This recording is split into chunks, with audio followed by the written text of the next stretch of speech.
Sous le vent brûlant du désert, une cage de fer emprisonne un homme comanche, Nathan, regard farouche, survivant d'un massacre oublié. May Callahan, veuve marquée par la perte, défie la foule en l'achetant pour une poignée de pièces. Pourquoi une femme seule sauve-t-elle un sauvage que tous méprisent? Dans la vallée désolée d'Esperanza, leur silence tisse un lien plus fort que les mots, jusqu'à ce qu'une tempête menace de tout consumer. Leur histoire de justice et de rédemption vous captivera jusqu'à la dernière note. Abonnez-vous, partagez d'où vous écoutez, et découvrez si le désert révélera leur vérité, ou les engloutira. Le vent du désert hurlait à travers Red Creek, charriant une odeur âcre de whisky et de fer rouillé, comme si la terre elle-même exhalait sa colère. Au centre de la place poussiéreuse, une cage de fer trônait, ses barreaux noircis par le soleil implacable de l'Arizona en 1884. À l'intérieur, Nathan, un comanche aux épaules nues, les poignets enchaînés, fixait l'horizon avec des yeux aussi durs que le roc du canyon. Survivant du massacre de Pecos, il était le dernier prisonnier exhibé comme une bête, un trophée de guerre à vendre aux plus offrants. La foule s'agglutinait, rieuse et cruelle. Des enfants lançaient des pierres qui ricochaient contre le métal, tandis que des hommes, la bouche pleine de tabac, pariaient dans les sur qui oserait s'approcher de la cage. L'air vibrait de moquerie, de rires gras, et du cliquetis des pièces dans les poches avides. Parmi cette marée humaine, May Callahan se tenait immobile, silhouette noire contre la lumière crue de l'après-midi. À 35 ans, elle portait encore son alliance usée, vestige d'un mariage brisé par la guerre. Son visage, marqué par le deuil, semblait taillé dans le même bois sec que les clôtures de son ranch à l'abandon, loin dans la vallée d'Esperanza, où même les loups évitaient de rôder. Depuis la mort de son mari, James, dans la razzia Apache de 1879, et la perte d'un enfant mort-né, May vivait seule, défiant le désert et les murmures des habitants qui la disaient maudito, maudite. Pourtant, ce jour-là, ses yeux gris, aiguisés comme des lames, ne quittaient mythe pas Nathan, dont le silence semblait défier la clameur autour de lui. Sans un mot, elle s'avança, ses bottes crissant sur le gravier, et s'arrêta devant la table du marshal. D'un geste assuré, elle posa un sac de cuir élimé, d'où s'échappa le tintement de pièces d'argent, toutes gagnées à la sueur de son front. « Je le prends », déclara-t-elle, sa voix basse mais ferme, coupant net le brouhaha. « Il travaillera pour moi. J'ai besoin d'un homme pour couper du bois. » Un rire éclata dans la foule, sauvage et moqueur, comme si le désert lui-même se gaussait de son audace. Le marshal, un homme au visage buriné, haussa un sourcil, mâchant son cigare. « Vous voulez ce sauvage, Callahan? S'il s'échappe, c'est sur vous que ça retombera. » May ne s'y a pas. « Je prends le risque, » répondit-elle, son ton aussi froid que l'ombre d'un rocher. Les murmures s'intensifièrent, certains admirant son cran, d'autres la jugeant folle. Nathan, dans sa cage, tourna lentement la tête. Ses yeux sombres, insondables, rencontrèrent dans les siens pour la première fois. Il n'y avait ni gratitude ni peur, juste une lueur farouche, comme celle d'un aigle pris au piège. May soutint son regard, notant la sueur qui perlait sur ses tempes, les cicatrices anciennes qui zébraient de ses bras, témoins d'une vie de combat. Elle signa le registre du marshal d'une main ferme, ignorant les ricanements. « Ouvre la cage !» ordonna-t-elle. Le claquement du verrou résonna, et Nathan sortit, ses chaînes d'âme traînant dans la poussière, son pas lourd mais digne. Le trajet jusqu'au ranch d'Esperanza fut un calvaire sous un soleil qui brûlait la peau. Nathan, attaché à l'arrière du chariot, marchait en silence, ses yeux fixés sur les montagnes lointaines, comme s'il cherchait une liberté que ce monde lui refusait. May conduisait, ses mains crispées sur les rênes, le vent lui fouettant le visage. Elle ne parlait pas beaucoup, mais lorsqu'elle s'arrêta près d'un point d'eau, elle coupa les cordes qui liaient Swedier ses poignets, libérant ses mains calleuses. Sans un mot, elle lui tendit un morceau de pain sec et tapota 2 fois le bord du chariot. Un signal simple, clair. « Mange ». Nathan ne comprit pas les mots, mais il saisit le geste. Il prit le pain, l'observant avec une méfiance qui s'effritait doucement. Pour la première fois, quelqu'un ne l'avait pas appelé « sauvage », mais l'avait traité comme un homme. Arrivé au ranch, la lumière déclinait, peignant le ciel d'un rouge sanglant. La maison de May, une bâtisse de bois usée par les intempéries, se dressait seule au milieu de nulle part, entourée de terre stérile, où jadis poussaient des pommiers. À l'intérieur, des cendres dans l'âtre et des photographies à moitié brûlées racontaient une histoire de perte. May guida Nathan vers une paillasse près de la cheminée où un feu crépitait faiblement. « Repose-toi, » dit-elle, bien qu'il ne pût entendre son ton adouci par la fatigue. Il s'assit, immobile, ses yeux scrutant chaque coin de la pièce, comme un animal guettant un piège. May, épuisée, s'éloigna pour préparer un bouillon. Dans le silence, elle entendit le vent gémir dehors, et quelque chose en elle, une douleur ancienne, sembla répondre à ce chant. Ce qu'elle ignorait encore, c'était que Nathan, lui aussi, portait les cicatrices d'une tragédie liée à la même guerre qui lui avait tout pris. Alors que le vent gémissait encore dans la nuit, un écho de la douleur ancienne de May, la lumière du feu vacillait dans la maison solitaire, projetant des ombres dansantes sur les murs de bois usés. À l'aube, le ranch Esperanza émergeait du silence, baigné par un soleil pâle qui peinait à percer l'horizon poussiéreux de l'Arizona en 1884. La bâtisse, jadis vibrante de vie, se dressait comme un squelette dans la vallée, entourée de terres arides où les pommiers des morts tendaient un de leurs branches noueuses vers un ciel indifférent. Mais, réveillée par le chant rauque d'un coq famélique, s'extirpa de son lit, ses pas lourds résonnant sur le plancher. Dehors, Nathan, déjà debout, fendait du bois près du corral, la hache s'abattant avec une précision brutale, chaque coup faisant voler des éclats dans l'air sec. La vallée d'Esperanza, autrefois un havre de promesses, portait les stigmates du deuil de May, les cendres d'un incendie passé, déclenché par des pillards après la mort de James en 1879, avaient englouti les écuries et les récoltes, ne laissant que des souvenirs calcinés et une douleur qui s'accrochait à elle comme la poussière au tissu de sa robe noire. Nathan, dont elle ignorait encore le nom véritable, travaillait sans relâche, ses muscles tendus sous les cicatrices qui racontaient une histoire de survie. Il ne parlait pas, ne croisait son regard que par éclairs, mais ses gestes étaient méthodiques, comme s'il cherchait à prouver qu'il n'était pas le fardeau que Red Creek voyait en lui.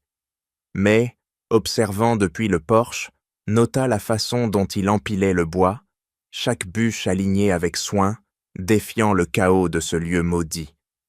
Le premier matin, elle le lui tendit un bol de gruau fumant, frappant 2 fois sur la table de bois brut pour signaler « Mange ».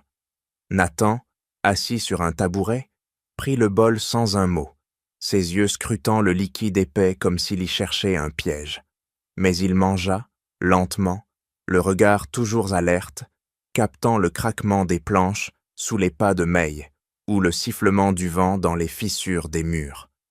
Elle ne le pressa pas, se contentant de s'asseoir en face, ses mains calleuses serrant une tasse de café amer. Dans ce silence, un langage naissait, fait de gestes simples et d'instants partagés, comme si le désert lui-même conspirait à les lier. Les jours suivants, Nathan s'attaqua au Shrutashne avec une endurance qui impressionnait May. Il répara une clôture brisée, dégageant les ronces caisses qui étouffaient déjà le corral, et renforça le toit de la grange, grimpant avec l'agilité d'un homme habitué à défier la mort. Mais, qui n'avait plus vu son ranch reprendre forme depuis des années, le suivait du regard, notant la sueur qui coulait sur son front, la tension dans ses épaules. Un midi, alors que le soleil écrasait la vallée, elle l'appela d'un claquement de langue et lui tendit une gourde d'eau. Il la prit, leurs doigts se frôlant un instant, et pour la première fois, il hocha la tête, un geste si discret qu'elle aurait pu le manquer. Ce n'était pas de la gratitude, pas encore, mais une reconnaissance, comme si une fissure s'ouvrait dans le mur de méfiance qui les séparait. Une nuit, alors que la lune jetait une lueur argentée sur les terres desséchées, May surprit Nathan près du puits, immobile, fixant l'eau noire comme s'il y voyait un reflet du passé. Elle s'approcha, ses bottes faisant crisser le gravier, et posa une lampe à pétrole à ses pieds. « Tu ne dors pas ?» demanda-t-elle, sachant qu'il ne comprendrait pas les mots, mais espérant que le ton porterait. Nathan se tourna, son visage éclairé par la flamme vacillante, et frappa 3 fois le bord du puits. Un rythme qu'elle avait utilisé pour dire « Repose-toi ». May sentit son cœur s'accélérer. Il apprenait, il écoutait à sa manière, non pas avec ses oreilles, mais avec une attention brute, presque animale, qui semblait capter l'essence de ses gestes. Ce moment marqua un tournant. Le lendemain, elle lui montra une vieillade boîte à musique, vestige des jours heureux, avec James. Quand elle l'ouvrit, une mélodie fragile, éraillée par le temps, s'éleva dans l'air. May posa la boîte sur la table et tapota 2 fois. « Écoute. » Nathan, hésitant, posa une main sur le bois, fermant les yeux pour sentir les vibrations. Ses lèvres s'entr'ouvrirent et dans un souffle rauque, il murmura un mot en comanche, trop bas pour qu'elle le saisisse.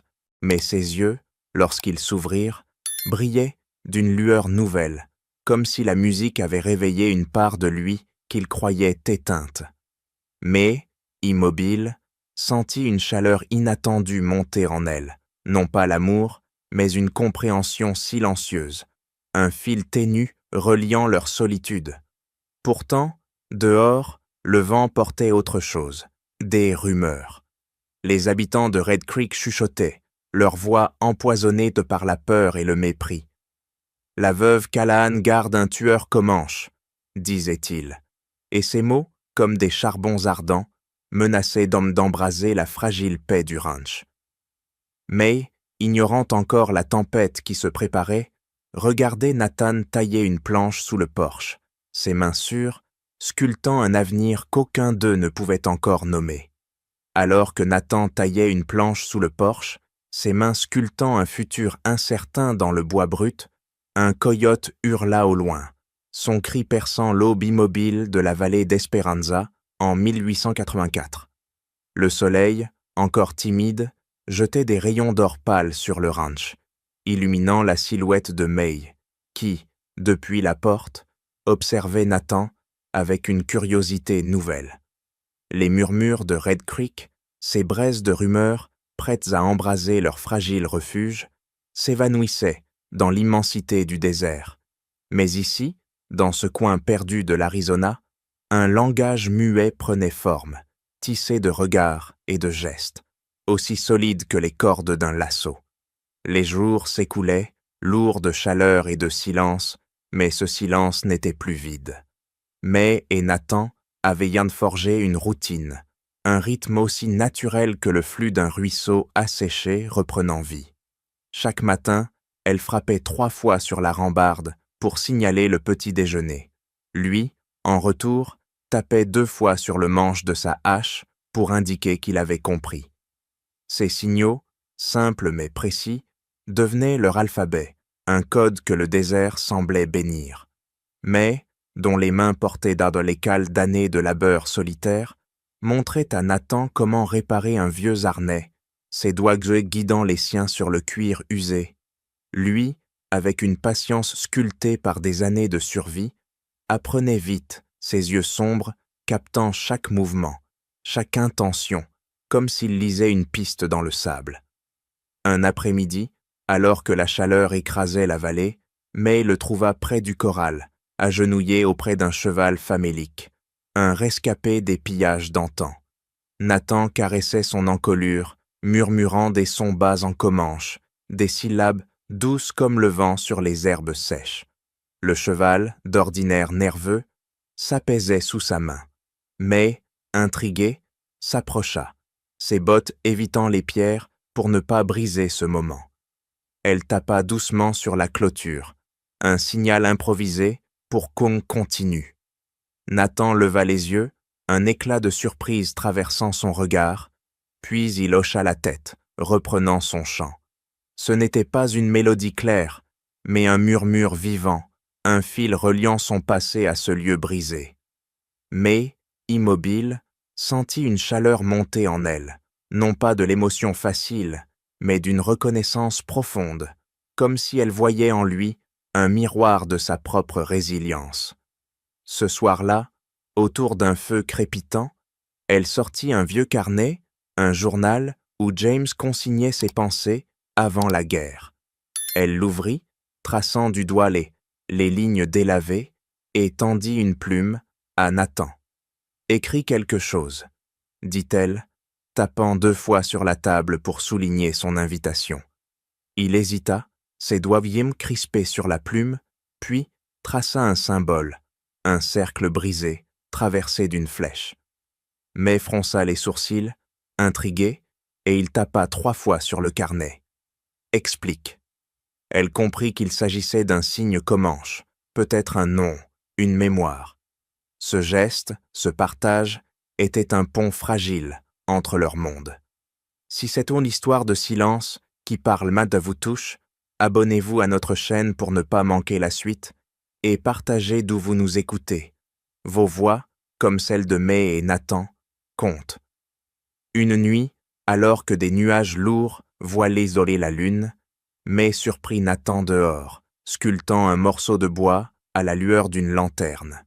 Il façonnait un oiseau, grossier mais vivant, ses doigts dansant avec une précision presque sacrée. Elle s'assit près de lui, le vent frais soulevant des mèches de ses cheveux. Sans un mot, elle prit un bâton et traça un cercle dans la poussière, puis tapa 2 fois. « Montre-moi ». Nathan, après un instant de méfiance, lui tendit le couteau. Elle tailla maladroitement, mais il guida sa main, ses doigts effleurant les siens, et pour la première fois, un sourire fugace éclaira son visage. Ce n'était pas une amitié, pas encore, mais un pacte tacite, un respect, forgé dans la poussière et la sueur. Pourtant, l'ombre de Red Creek planait. Un matin, un cavalier passa au loin, son ombre longue s'étirant sur la crête. May, qui portait un seau d'eau, s'arrêta net, son cœur battant plus fort. Nathan, occupé à renforcer une poutre, leva les yeux, sentant son changement d'humeur. Il tapa 3 fois sur le bois. « Danger ?» May secoua la tête, mais ses mains tremblaient légèrement. Les dérumeurs, elle le savait, n'étaient plus de simples murmures. Elles portaient le poids d'une menace, comme le grondement lointain d'un orage.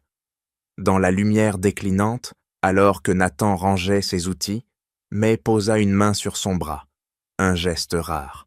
« Reste prudent », murmura-t-elle, et bien qu'il ne comprît pas les mots, il hocha la tête, ses yeux scrutant l'horizon, comme s'il devinait la tempête à venir.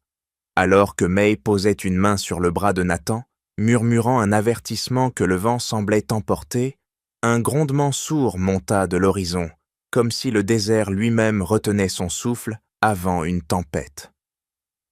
Dans la lumière déclinante de cette journée de 1884, la vallée d'Esperanza se figea, ses terres arides frémissant sous un ciel qui s'assombrissait à vue d'œil. Le ranch, ce refuge fragile où May et Nathan avaient bâti un langage muet, était sur le point d'affronter la fureur de Red Creek, portée par des hommes armés de fusils et de préjugés, prêts à réduire en cendres ce qu'ils ne comprenaient pas. Le lendemain, au crépuscule, le vent se leva, charriant des tourbillons de sable qui griffaient les murs du ranch comme des griffes invisibles. May, occupée à renforcer une fenêtre branlante, sentit un frisson qui n'avait rien à voir avec le froid. Elle aperçut, au loin, une ombre mouvante sur la crête, 3 cavaliers, leurs silhouettes découpées contre le ciel rougeoyant. Nathan, qui sciait une planche près de la grange, s'immobilisa, son regard perçant l'horizon. Il tapa 3 fois sur le bois, un signal désormais familier. Danger. May hocha la tête, son cœur battant à tout rompre, et courut chercher le vieux fusil de James, rangé sous une planche du plancher. Ses des mains, habituées à la charrue, saisirent aux larmes avec une assurance née de la nécessité. Les cavaliers s'approchèrent, leurs chevaux soulevant des nuages de poussière.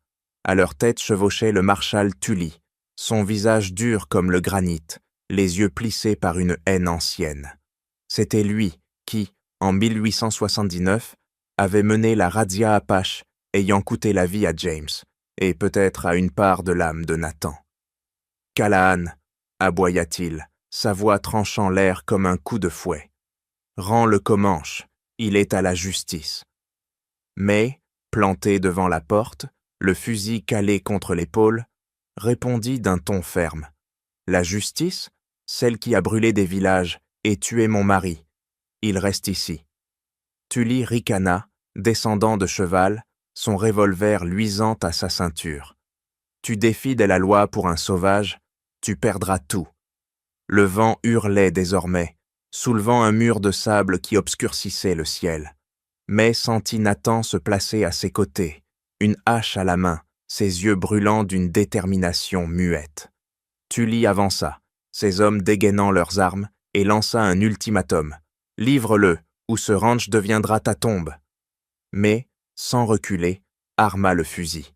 « Essaye, » murmura-t-elle, sa voix basse mais aussi inébranlable que la pierre. Nathan, comprenant l'enjeu sans saisir les mots, tapa 2 fois sur le manche de sa hache. « Je reste. » Ce geste, simple et brut, scella leur alliance face à la tempête qui s'annonçait. Soudain, un des hommes de Tully lança une torche sur le toit de la grange, et les flammes jaillirent, dévorant le bois sec avec une avidité féroce. Le ranch s'embrasa, la lumière rouge dansant sur les visages des assaillants. May tira, son coup de feu résonnant dans la nuit, touchant un cavalier qui s'effondra dans la poussière. Nathan, rapide comme un puma, chargea un autre, sa hache s'abattant avec une force précise, envoyant l'homme au sol. Tully, furieux, visa May, mais le sable, porté par un vent déchaîné, brouilla sa vue. Elle plongea derrière un tonneau, le cœur battant, tandis que Nathan, dos à elle, affrontait un 3e homme, leurs ombres se mêlant dans la lueur des flammes. Le combat fut bref, mais brutal. Tully, reprenant l'avantage, tira sur May, la balle frôlant son épaule, déchirant sa manche et faisant couler un filet de sang. Elle cria, plus de rage que de douleur, et riposta, son tir atteignant Tully à la poitrine. Il chancela, trébuchant contre la grange en flammes, et le feu l'engloutit, son hurlement se perdant dans le rugissement du brasier. Les flammes, attisées par le vent, dévorèrent le ranch, transformant la maison en un squelette incandescent. Nathan, voyant May blessée, l'arracha à la mêlée, la portant à l'abri derrière un rocher. Il pressa une main sur sa blessure, son regard intense cherchant le sien. « Tiens bon », articula-t-il, ses premiers mots en anglais, rauques mais clairs, comme s'il les avait gardés pour ce moment. Le vent retomba, laissant un silence lourd, ponctué par le crépitement des flammes mourantes. Le ranch n'était plus qu'un amas de cendres, mais May et Nathan, côte à côte, respiraient encore, leurs silhouettes éclairées par les dernières braises. Ils avaient défié la mort, mais à quel prix? La vallée, silencieuse, semblait attendre leur prochain pas, tandis que l'horizon, noir et impénétrable, murmurait une promesse incertaine. Alors que l'horizon noir murmurait une promesse incertaine, les dernières de braises du ranch consumées rougeoyaient dans la nuit, éclairant May et Nathan, silhouettes brisées mais vivantes au cœur de la vallée d'Esperanza en 1884. La tempête de sable s'était tue, laissant un silence lourd, comme si le désert retenait son souffle pour écouter leurs prochains pas. Mais, le bras ensanglanté, respirait avec peine, appuyé contre le rocher où Nathan l'avait porté. Lui, agenouillé à ses côtés, ses mains tachées de suie et de sang, scrutait son visage pâle, ses yeux cherchant un signe de vie dans la lueur vacillante des flammes mourantes. Le ciel s'éclaircit à l'aube, révélant un paysage dévasté. Le ranch, jadis un refuge, n'était plus qu'un amas de cendres et de poutres calcinées, son squelette fumant sous un soleil timide. Mais, affaibli par sa blessure, s'accrochait à la conscience, ses doigts serrant faiblement le bras de Nathan. « Tu entends » murmura-t-elle, sa voix à peine audible, comme un souffle porté par le vent. Nathan, dont le visage portait les marques de la bataille, posa une main sur son propre cœur, puis sur celui de May, hochant la tête avec une intensité qui transcendait les mots. « J'entends, » répondit-il, son anglais rauque chargé d'une vérité brute, comme s'il avait appris à écouter non pas le monde, mais l'âme qu'elle lui avait révélée. Les heures s'opassèrent, lourdes et lentes. Nathan, déchirant un morceau de sa chemise, banda l'épaule de May avec soin, ses gestes précis malgré la fatigue qui alourdissait ses membres. Il la porta jusqu'à un abri de fortune, une cavité dans la roche où le vent ne mordait pas. Là, sous un ciel qui s'ouvrait comme une blessure pansée, il alluma un petit feu, utilisant des branches mortes ramassées parmi les débris.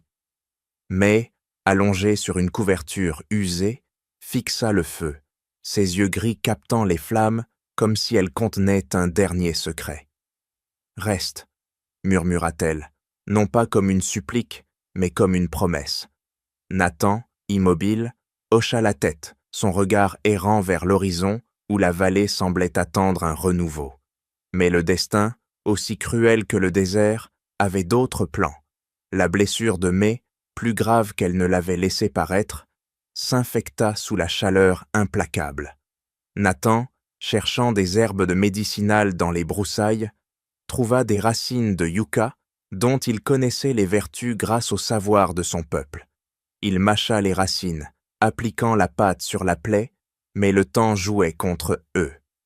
Une nuit, alors que des étoiles froides barçaient le ciel, May saisit sa main, ses doigts faibles, mais résolus. « Écoute, le vent, » dit-elle, un sourire fragile, éclairant son visage. Nathan, la gorge nouée, posa sa main sur le cœur de May, sentant son pouls s'évanouir comme un ruisseau asséché. Elle s'éteignit sous la lumière argentée, son dernier souffle se mêlant au murmure du désert. Les jours qui suivirent furent un rituel de deuil. Nathan, seul dans la vallée, creusa une tombe sous l'unique pommier mort du ranch, ses racines noueuses comme des doigts, implorant le ciel. Il y déposa les cendres de May, recueillies parmi les débris du ranch, et planta autour des yuccas blancs, leurs fleurs délicates défiant l'aridité du sol. Lorsque le vent soufflait, les pétales vibraient, produisant un son léger comme des cloches minuscules, un chant que May aurait aimé entendre. Nathan, assis près de la tombe, grava un cercle brisé sur une pierre plate, un symbole comanche pour l'espoir perdu, mais retrouvé. Il ne parlait pas, mais ses gestes, empreints d'une révérence silencieuse, racontaient une histoire que Red Creek ne comprendrait jamais. Des mois plus tard, une pluie rare s'abattit sur Esperanza, la première en 4 ans, transformant la vallée en une mosaïque de vert tendre. Les yuccas fleurirent, leurs cloches blanches dansant sous la brise, et le murmure du vent devint une légende parmi les rares voyageurs. On disait qu'une femme, une veuve au cœur de fer, avait donné sa vie pour un homme que le monde rejetait, et que les fleurs chantèrent son courage. Nathan, désormais libre, vivait à l'orée de la vallée, construisant une cabane modeste près du ruisseau ravivé. Lorsqu'on lui demandait pourquoi il restait, il touchait la pierre gravée et disait, dans un anglais hésitant, « Elle m'a appris à entendre, pas avec les oreilles, avec le cœur. » La vallée jadis maudite s'éveillait sous un ciel plus clément. Les cloches de Yucca, frêles mais tenaces, portaient sur la voix de May, un écho de justice et de rédemption qui résonnait bien au-delà des montagnes, là où le désert, enfin, apprenait à écouter. Cette onde d'histoire de May et Nathan, tissée de silence et de courage dans le désert d'Esperanza, touche à sa fin, mais son écho perdure. Leur lien, forgé dans la douleur et la rédemption, vous a-t-il ému? Partagez vos pensées, dites-nous d'où vous nous écoutez, et laissez la voix du désert résonner en vous. Nous sommes honorés de vous avoir accompagnés dans ce voyage, à travers l'Arizona de 1884, où les cloches de Yucca chantent encore. Merci pour votre présence fidèle. Retrouvons-nous bientôt pour une nouvelle histoire, où le vent portera d'autres vérités. À la prochaine, au cœur des terres sauvages.